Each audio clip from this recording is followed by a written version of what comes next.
Okay, so today we're going to be talking about time-dependent partial differential equations with boundary conditions. Here's what that's going to look like, or here's a possible example.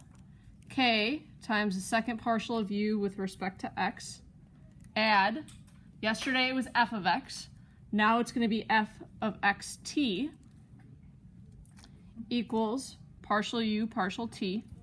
So this is just a heat example. There could be wave also. X is between 0 and L, and t is greater than 0. Your u of 0t is going to be a function of t, or could be. Your u of lt could also be a function of t. And then your u of x0 equals f of x. Now, you won't necessarily have all three of these. This could be 0, this could be 0. But as long as in one of those three spots you have a parameter of t, that's going to tell you that you are time dependent. So this is still the temperature in a rod of length L. This time, though, there's a heat source of some type, and the heat at the ends are dependent on time. Okay, so what we're going to do is we're going to try a similar approach to what we did yesterday.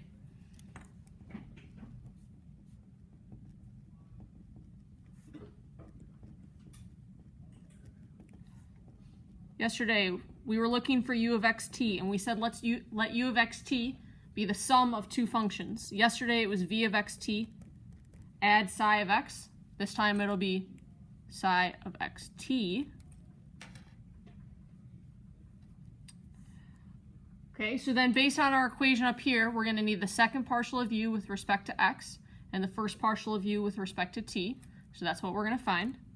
Second partial of u with respect to x is going to be the second partial of v with respect to x, add the second partial of psi with respect to x, and then the partial of u with respect to t will be the partial of v with respect to t, add the partial of psi with respect to t.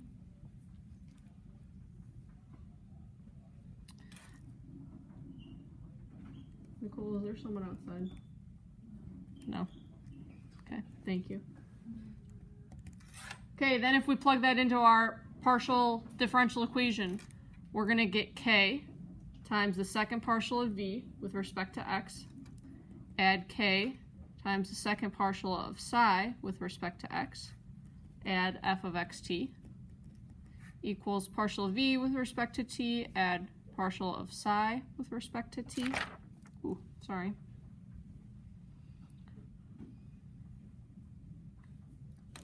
U of 0t is going to be v of 0t, add psi of 0t, which is going to have to be u naught of t. And then we have v of lt, add psi of lt, equals u1 of t.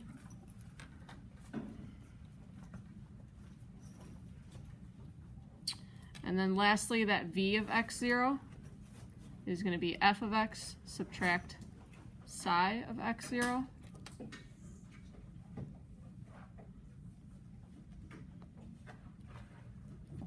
Okay, we need this to be homogeneous. So what we are going to do is we are going to look at these conditions right here and make them homogeneous on V. So we can make the boundary conditions on V homogeneous if we require that psi of 0t is equal to u naught of t and psi of lt equals u1 of t. You all agree? Similar to what we did yesterday? If this is going to be 0, then those two have to be equal. If this is going to be 0, those two are equal then. Not only do we need those boundary conditions to be homogeneous, we also need the equation for V to be homogeneous. So then the equation for V will be homogeneous if So this will be homogeneous if these two are equal. These two are going to be equal if this equals that. So k times the second partial of x add f of xt has to be equal to the first partial of psi with respect to t. So that's exactly what I showed up above. I'm just writing it in a different manner. Now, do you guys remember when we did this yesterday? This ended up being equal to 0?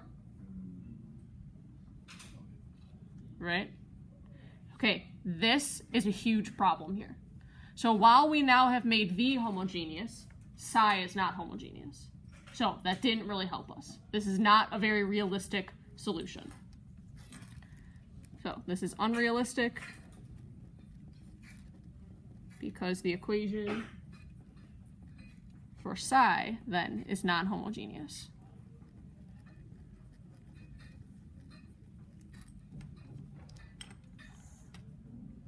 So we are going to do a similar manner to what we did yesterday, but we are going to construct a very specific solution for psi.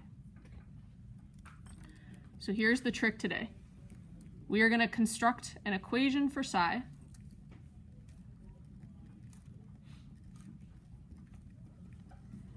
that satisfies the conditions above.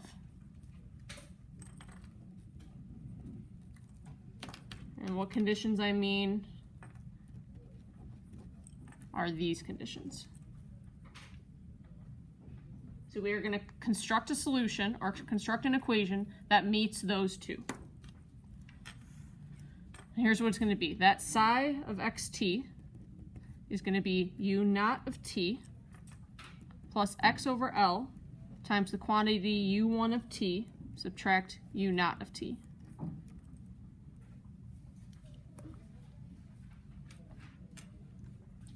Okay, now verify just that this does in fact end up being true.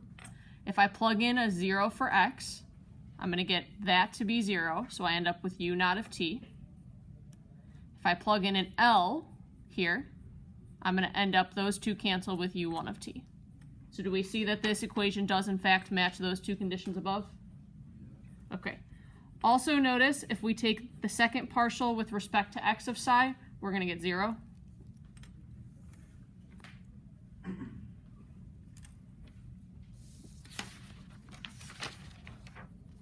Okay. So then, ultimately what we're looking for, that u of xt, is going to be v of xt, which we're going to have to find, add psi of xt, which is that stuff written above.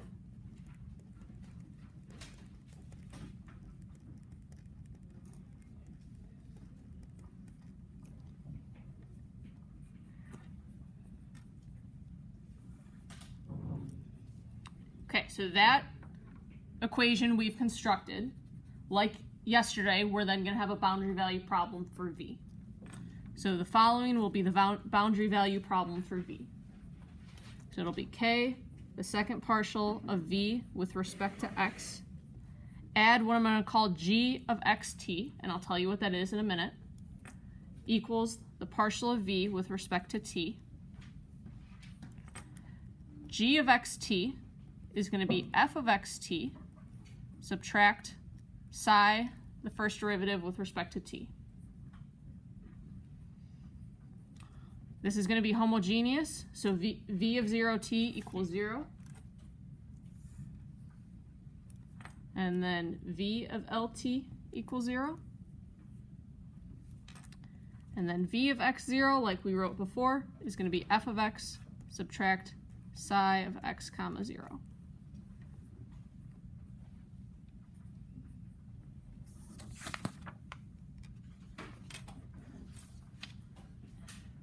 Okay, so here's the basic strategy for solving that above boundary value problem.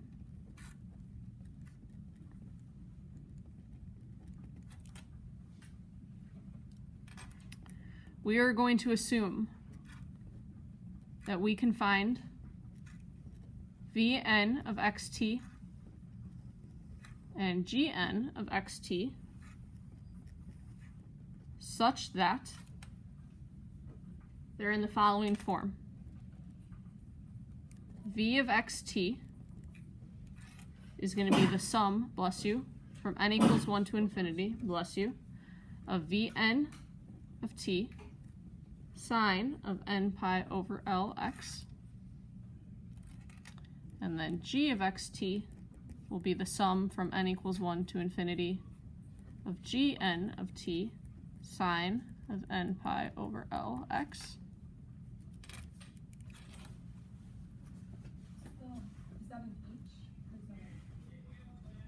What? G, that's a compliment. Thank you. Okay, where do these come from, you think?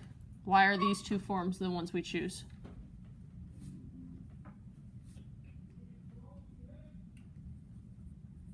They should look familiar. It's homogeneous, and then this is, we've done this before, right?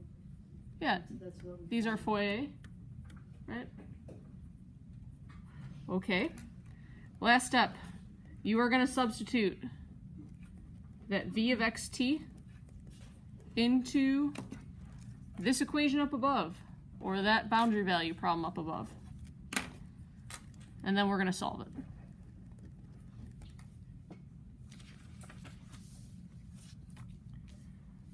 Okay, that is the background. I know that doesn't mean a whole lot, so I think it's more helpful just to do an example.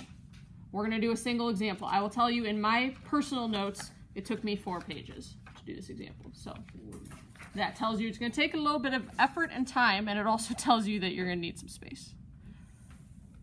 And so B of n and G of n will be like similar to A of n and B of n before. Yeah, it's going to involve a little more work, but yes, similar idea. How isn't it the same like structure? Yes, but we're going to have to do a few more tricks to get to that spot. Okay, so here's your example. We have the second partial of u with respect to x is equal to the partial of u with respect to t. I'm telling you that x is between 0 and 1, and t is greater than 0. Right now, this is homogeneous. I'm also going to tell you that u of 0t is equal to cosine of t, that u of 1t is equal to 0, and that u of x0 is equal to 0. So it is almost homogeneous except for that cosine of t.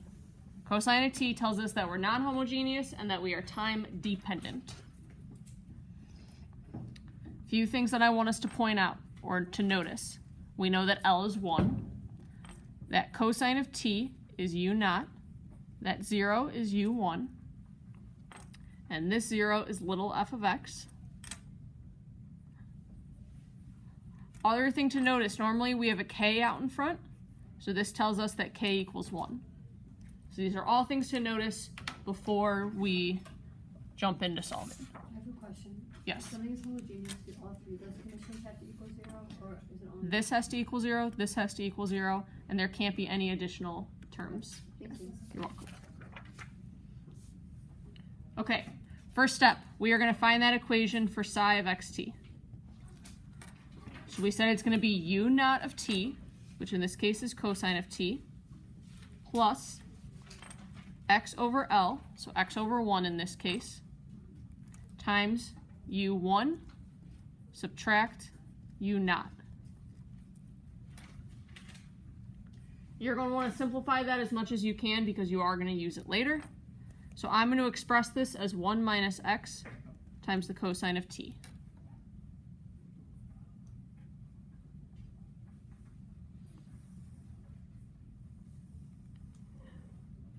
Okay, so now we know that our u of xt is going to be v of xt, add psi of xt, so add 1 minus x cosine of t. Next thing that we are going to need to do is we are going to need to substitute into that partial differential equation.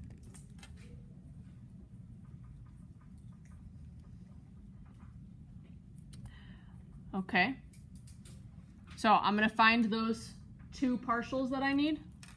Second partial of u with respect to x is going to be the second partial of v with respect to x. And then the second partial here with respect to x will just be 0. I'm also going to need the partial of u with respect to t. So that'll be the partial of v with respect to t. Add. Take the derivative here with respect to t. So that'll be 1 minus x, bless you, times negative sine of t.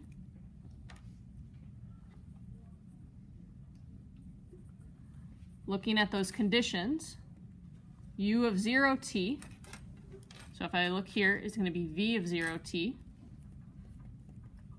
plus, if I plug in 0, I'm just going to get cosine of t. From that u not above, that has to be equal to cosine of t. I also have u of 1t. So u of 1t is going to be equal to v of 1t. And if I plug in 1 here, that's going to give me 0. From the initial problem, way up here, that has to be equal to 0. Bless you.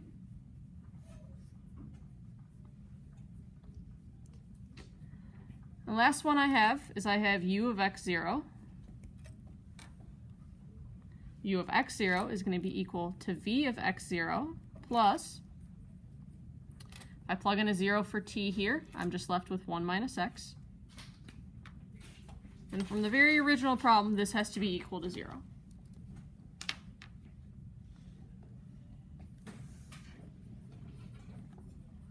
Okay. Any questions on how I found this so far before we go on? Because if we don't know how I found this, then we're going to be in trouble later on. Rachel. Yeah, I understand the first two Mm-hmm. of those last three steps.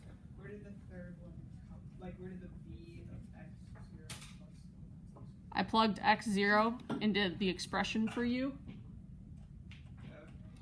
and then that equals 0 comes all the way from up there. Okay, so good?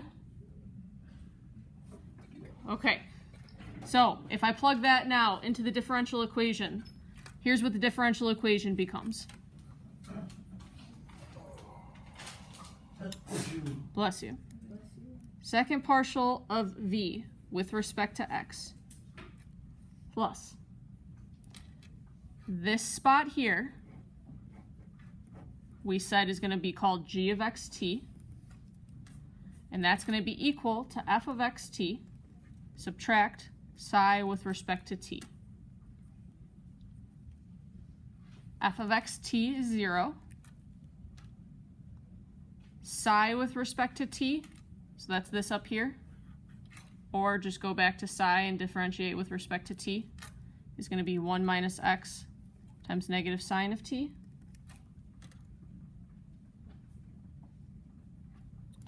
So that's going to be 1 minus x sine of t is equal to partial of v with respect to t. Okay, you don't have to memorize this.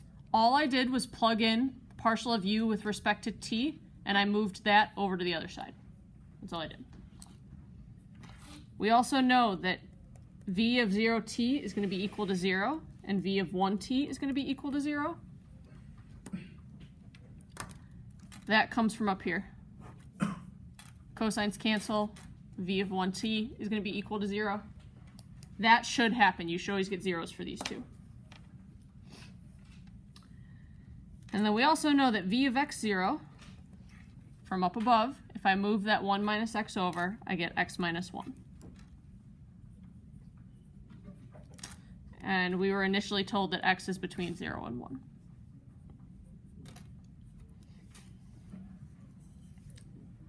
Okay, here's where things are going to change a little bit from what we did yesterday. We have to find that v of n and that g of n. So we're assuming that we can write v of xt, that there's going to be a solution.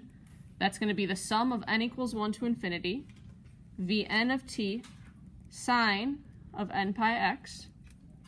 Normally it would be over L, but our L is 1. That g of xt is going to be the sum from n equals 1 to infinity of gn of t sine of n pi x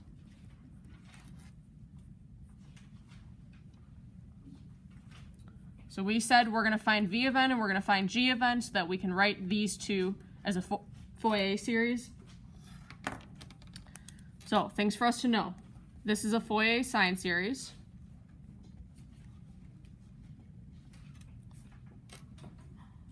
Other thing for us to recognize is we already know what g of xt is. G of xt we did up here. It's that 1 minus x sine t. So we are going to use the fact that we already know what g of x is to construct a Fourier sine series to find gn. Okay. So then that gn of t, using the half-range expansion for the Fourier sine series, we get 2 over 1 integral 0 to 1 of whatever the function is, so that 1 minus x sine t, and then sine of n pi x dx. So you're going to integrate with respect to x. So what I'm going to do is I'm going to take out sine of t. So this becomes 2 sine of t, integral 0 to 1 of 1 minus x sine of n pi x dx. Now, you know that you're integrating with respect to x because ultimately you need something in terms of t. So that's why we're leaving t alone. Why don't we just take out the sine? Because I'm integrating with respect to x, so t is just a constant. Okay. How comfortable do you guys feel with tabular here? Okay. Can I skip down to tell you what we end up getting then? Okay. So gn of t then ends up being 2 over n pi sine of t.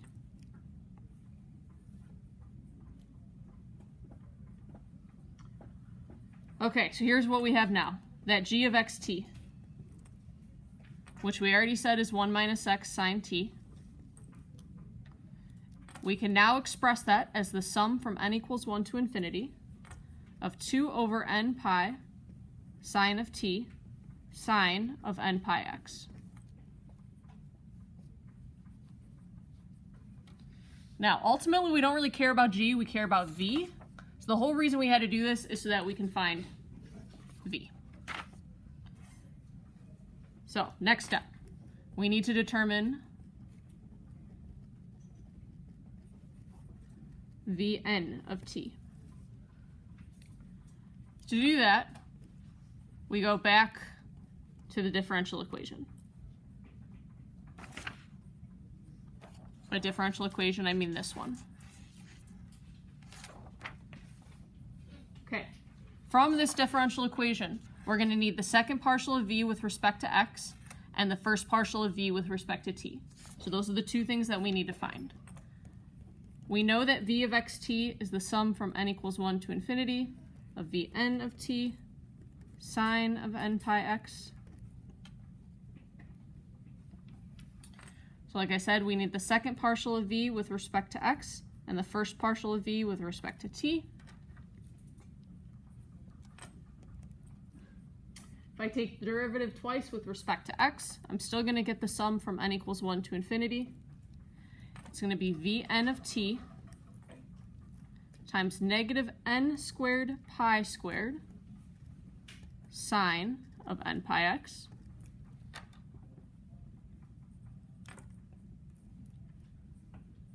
first partial of v with respect to t is going to be the sum from n equals 1 to infinity Vn prime of t sine of n pi x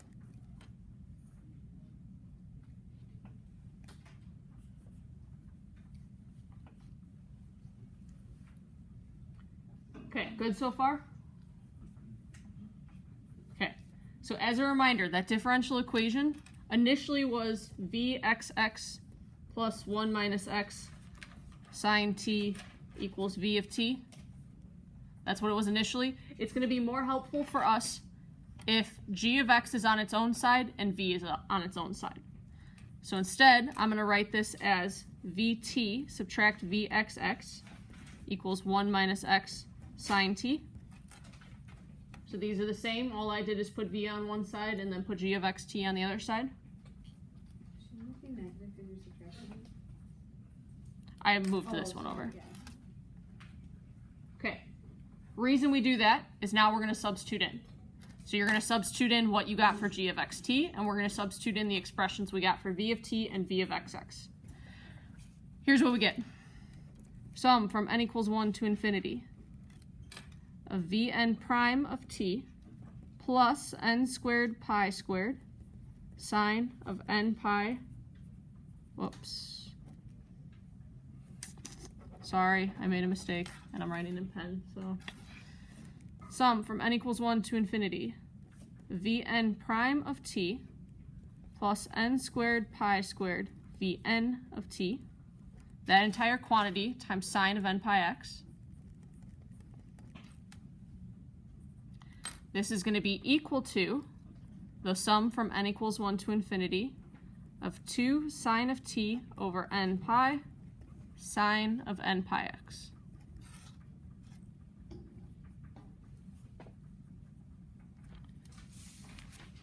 Okay, we all good on where I got that from? Rachel, which part of it? So the first part I got, the second part is from where? This is g of xt. So that 1 minus x sine of t is g of xt. So then Oh. use that expression. Okay, with me? Okay, because these are both sine of n pi x, that means that these coefficients have to be equal.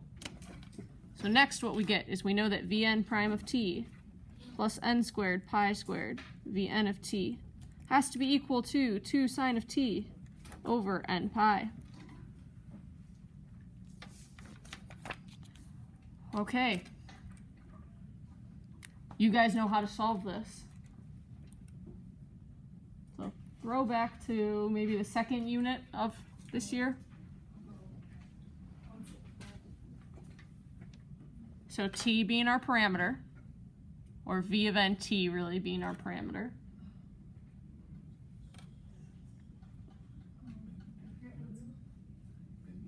This is linear. Yep. This is the one that has the integrating factor.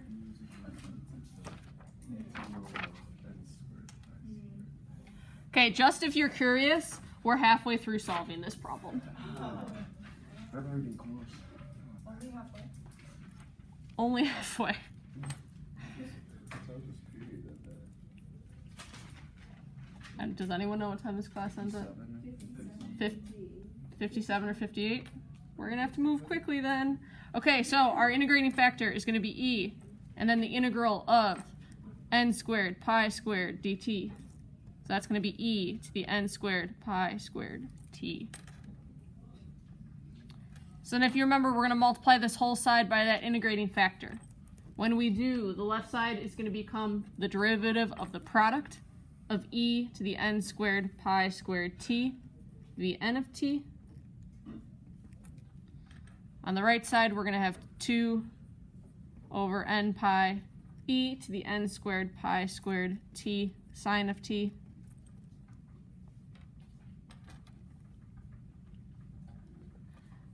We are going to integrate. Left side, we get e to the n squared pi squared t vn of t.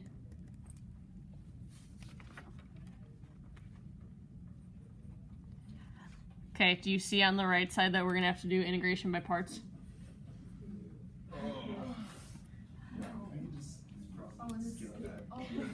Okay, this is one of those cases where you have to do integration by parts multiple times.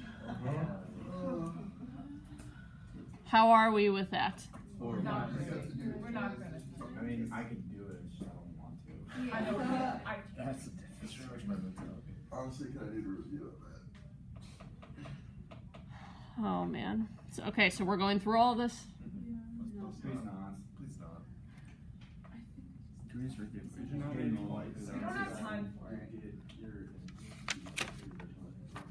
You just like bring it over and then you divide by the coefficient. Yep. Here's the gist of it. You're going to do integration by parts. And then you're going to do integration by parts again. And when you do it a second time, you should get this integral again, just with a coefficient. Then you move to the other side. You move it to the other side and then divide by whatever your coefficient is. If you are interested and don't remember, here's my work.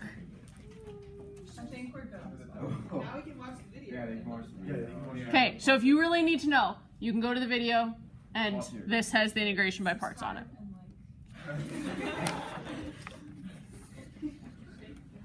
Okay, are you guys, so you guys are okay if we just skip that? Yeah. Okay, so we get all of that to be equal to 2n squared pi squared sine of t subtract 2 cosine of t all over the quantity n pi n to the fourth pi to the fourth plus 1 e to the n squared pi squared t plus c of n. We could have done the integration. You guys whined and didn't want to, so just write it down now. Is that an n to the fourth pi to the fourth plus 1? Yeah. Okay. So finally, after all that work that you guys didn't even do but you want to whine about, you get v of nt to be 2 n squared pi squared sine of t subtract 2 cosine of t all over n pi n to the fourth pi to the fourth plus 1 plus cn e to the negative n squared pi squared t. Whew. Okay, where does that get us? Well, that gets us v of xt. Yeah, we're not done yet. We still have an entire page. So, v of xt is the sum from n equals 1 to infinity of 2 times all of that again.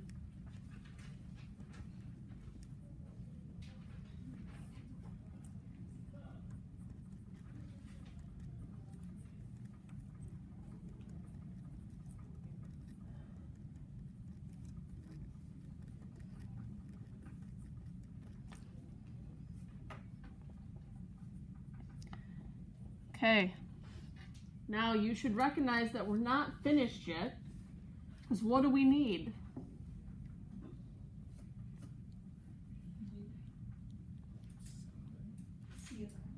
C of n. Right, we can't leave C of n in Do you here. have to take the derivative of something? No, not the derivative, no. Is there supposed to be an n parentheses sign in the denominator there? Okay, does that make you feel better? Okay, very good. If you remember, there's still another condition we haven't used yet. V of x0 is x minus 1. So if we plug in v of x0 into all of that, we're going to get the sum from n equals 1 to infinity. If I plug in 0, sine of 0, that'll go away. Cosine of 0 is going to be 1. Oh, there should not be a 2 here. I lied to you, I'm sorry. There should not be a 2 there.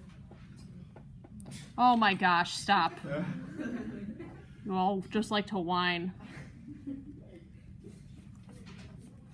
We get all of that plus c of n, and then sine of n pi x.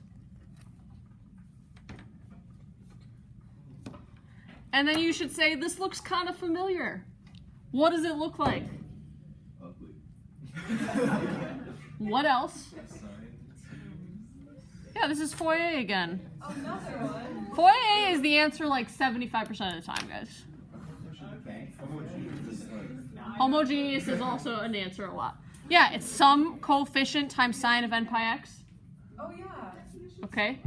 So all of this would be the coefficient. That's what we need to find. That is going to be the 2 over 1, so 2 over L, the integral from 0 to 1 of the function x minus 1 times sine of n pi x.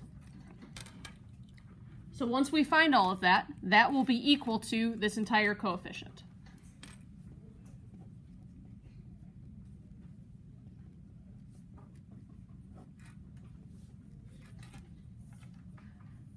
You guys follow me?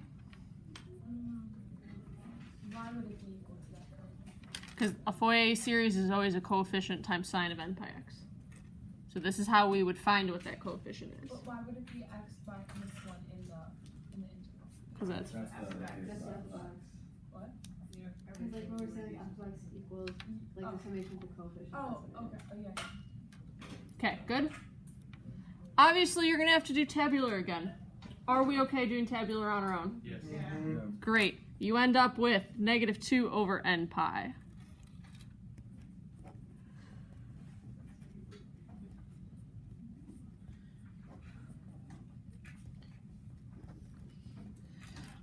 So this is what we have right now. We said what we want to do is we want to find c of n. So c of n is 2 over n pi, n to the fourth, pi to the fourth, plus 1, minus 2 over n pi.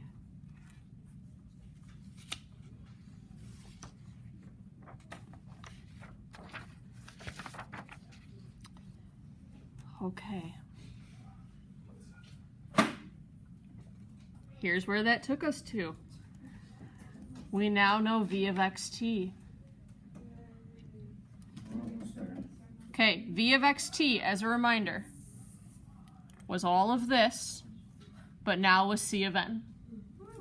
Okay, so I'm going to plug c of n in, and I already did some cleaning up, so it's going to look a little bit different, but it's just because I cleaned it up a little bit. It's going to be 2 over pi, summation from n equals 1 to infinity, of n squared pi squared sine of t minus cosine of t all over n to the fourth pi to the fourth plus 1. And then what you should notice is that this term has the same denominator, so I'm going to add that term in as well. The 2 is out here though. So plus e to the negative n squared pi squared t minus e to the n squared pi squared t over n, all of that times sine of n pi x. So this term is coming from here. This term is coming from there. Zach? If we have that 2 out in front, wouldn't, oh wait, never mind. Wouldn't the exponent be negative? Yes. Should be a negative. Is the exponent over n or is it e to the exponent over n? Okay. Finally, we have a solution. Our u of xt is going to be psi of xt, which if you remember from 20 or 30 minutes ago, is 1 minus x cosine of t plus all of that, which I'm not going to write again. It's a good thing we did a lot of skipping, because there's no way we would have finished this if we did all the integration.